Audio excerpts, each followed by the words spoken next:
Assalamualaikum warahmatullahi wabarakatuh. Salam sejahtera, salam Malaysia Madani, salam pendidikan bermutu, insan terdidik negara sejahtera. Hai semua, selamat datang ke podcast TV Arzak at PBAKL.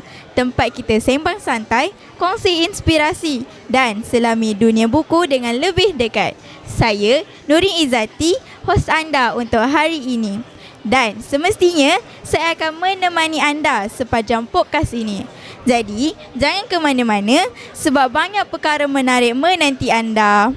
Baiklah, tetamu jemputan yang kita bawakan pada hari ini merupakan e-reader Malaysia Club member ataupun beliau lebih suka digelar sebagai fan.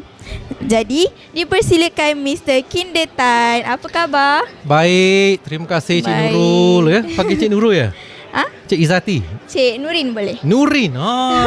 Nama glamour Nurin. Jadi, boleh kita teruskan ke soalan pertama? Boleh, pasti.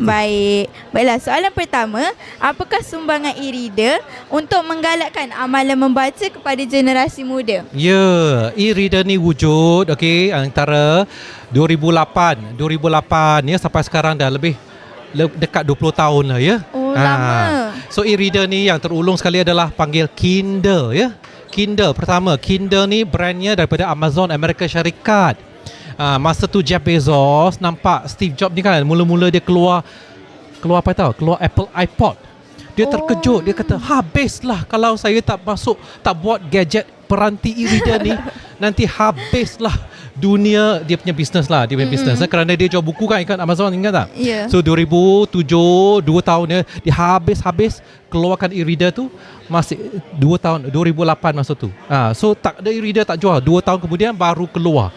So time tu 2009, 2010 saya panggil uncle saya beli e-reader pertama kat Malaysia. Pasal dia tak jual ke Malaysia, dia jual kat Amerika Syarikat. Masa tu. So 2011. So dah kira lamalah kat e-reader ni kat Malaysia. Jadi e-reader ni dapat membantu publish buku-buku luar negara ni memperkenalkan lagi buku mereka. Ya, so kita dapat beli buku daripada luar negeri masuk ke Malaysia terus. Daripada luar negeri. So dengan harga pada pasaran dia dapat murah, kita beli terus.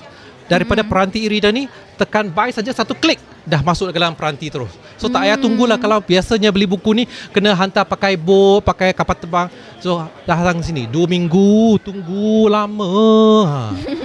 Sebab yang ni laju, tekan klik saja buy terus boleh baca dah. So ni brand pertama. So brand kedua ni Kobo datang kemudian. Kemudian ya, so dia Kobo ni nombor 2 lah kira. Ni daripada mula-mulanya daripada Canada. Lepas tu Canada company ni dibeli oleh company Jepun. So sekarang dinamakan sebelum panggil Rakuten Kobo ya. So Rakuten Kobo ni 2 tahun yang lepas baru datang ke Malaysia. Ini baru jenama baru ke Malaysia. Baru lagi. Ya. So ini Kindle datang Malaysia ni 2011. Ini 2 tahun yang lalu 2024 dia datang Malaysia. So brand yang ketiga ni Android. Android peranti e-reader ni datang Malaysia 2018. Baik. Menarik Ya, jadi, ada 3. Boleh kita teruskan untuk soalan kedua? Boleh. Baiklah, soalan kedua, apakah keistimewaan e-reader ni? Ada apa je dalam e-reader ni sebenarnya? Now, untuk e-reader ni khas di Malaysia ya. Terima kasih kepada Perpustakaan Negara di Malaysia. IC anda ini lebih hebat daripada American Express tau. Pakai IC ni anda dapat pinjam beribu-ribu, puluh-puluh ribu buku percuma seumur hidup. Ada komik, ada komik, ada majalah, ada audiobook lagi. Baca percuma.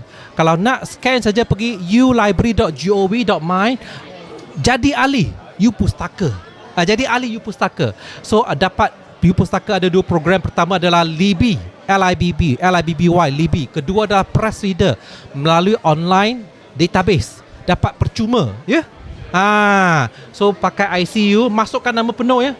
Bukannya kalau ada binti-binti semua tu, alias tu, tak mesti masuk ikut IC. Baru dapat register U-Pustaka ni. Bangga jadi ahli Malaysia. Ya.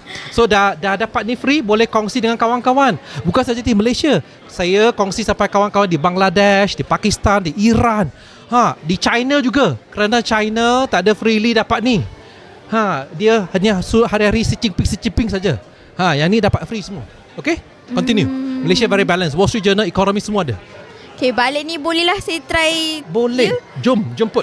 Ayo, Okay, sama-sama. saya ajak kawan-kawan semua saya Ya, try. register. Semua dapat Malaysian. Pasti bangga. Baik, Ya. sedar tak sedar kita dah sampai ke penghujung Oh, podcast. terima kasih. Alah. Okay, sebelum kita tamatkan podcast pada hari ini, ingatlah bahawa ilmu itu merupakan pelaburan yang takkan pernah rugi. Mungkin hari ini kita penat belajar, tapi suatu hari nanti usaha itu akan membuahkan hasil. Jadi, tunggu apa lagi? Mari beramai-ramai datang ke PBA KL yang akan berlangsung dari 29 Mei hingga 7 Jun di PWTC Kuala Lumpur. Jumpa lagi. Bye. Okay, rupanya 10 minit. Okay, bye.